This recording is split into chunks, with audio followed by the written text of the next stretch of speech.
Well, hi, this is Ken with Village Green Lawn and Pest, and if you need lawn health, pest control, or mosquito control, don't hesitate to call us. So we get this question a lot.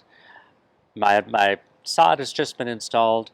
How do I take care of it? Should I put a fertilizer out?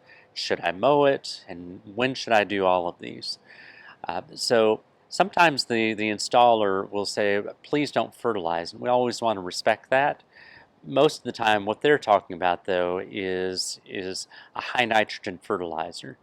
Typically, what the fertilizer that you're going to be using out on an established lawn is something like a 28-310 fertilizer, where that first number is really high.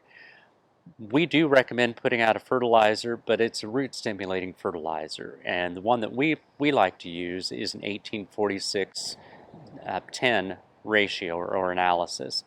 The reason we like that is that middle number is phosphate, and that stimulates the roots to grow. We're not trying to press the top growth. That's what gets you in trouble. If you give the high nitrogen fertilizer, it will burn the grass because there's not enough root system to support that kind of top growth.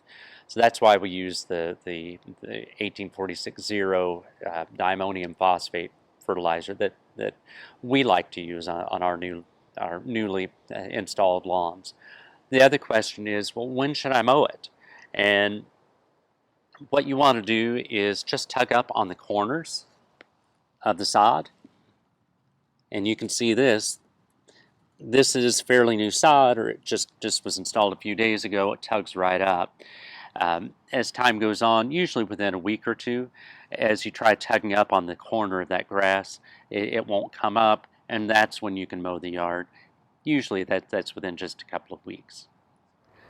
This is Ken with Village Green. If you like these videos, please subscribe to our YouTube channel and send them on to your friends and family.